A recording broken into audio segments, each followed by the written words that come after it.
દાહોદ જિલ્લાના સિંગવડ તાલુકામાં અનામત જંગલ વિસ્તારમાં દીપડાની હત્યા મામલે 2 આરોપી ઝડપાયા। મળતી માહિતી અનુસાર દાહોદ જિલ્લાના સિંગવડ તાલુકામાં સરજુમી ગામે દેવગઢ બારિયા વન વિભાગના કાર્યક્ષેત્ર હેઠળની સરજુમી રેન્જની સરજુમી બીટના ફોફણ ગામે આવેલ અનામત જંગલ વિસ્તારમાં તારીખ 16/1/2026ના રોજ વન્ય પ્રાણી સંરક્ષણ અધિનિયમ 1972ની અનુસૂચિ 1માં સમાવિષ્ટ અને કાયદા હેઠળ સંપૂર્ણ રક્ષણ પ્રાપ્ત એવા વન્ય પ્રાણી દીપડા માદા અંદાજિત 5 વર્ષના અવયવો ચોરી ગયાની ગંભીર ઘટના સામે આવી હતી। મૃત દીપડાના આગલા જમણા પગના અને ડાબા પગના નખ કુલ 8 અને એક અડધો તેમજ મૂછના વાળા 27 નંગ દાંતરડાથી કાપી લઈ ગયેલ હોવાનું તપાસમાં ખુલ્યું।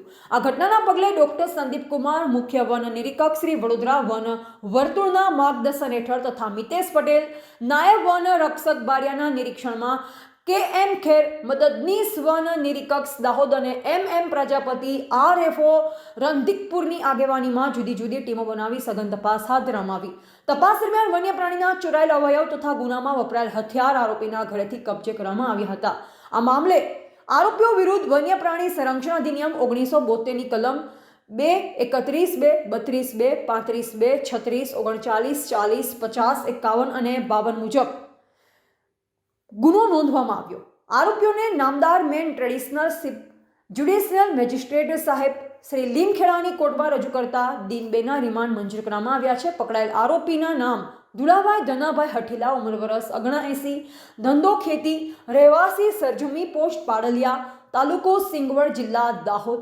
બાબુભાઈ દુલાભાઈ હઠીલા, ઉંમર વર્ષ 42, ધંધો ખેતી, રહેવાસી સરજુમી પોસ્ટ પાડલિયા, તાલુકો સિંગવડ, જિલ્લા દાહોદ। વન વિભાગ દ્વારા વન્ય પ્રાણી રક્ષણ માટે કડક કાર્યવાહી હાથ ધરવામાં આવી। આવા ગુનાઓમાં સંડોવાયેલ તત્વ માટે કડક કાર્યવાહી કરવામાં આવશે તેવી ખાતરી આપવામાં આવી હતી। Reporter Pradeep Kumar, T Vadvai, Singvad, Dahod.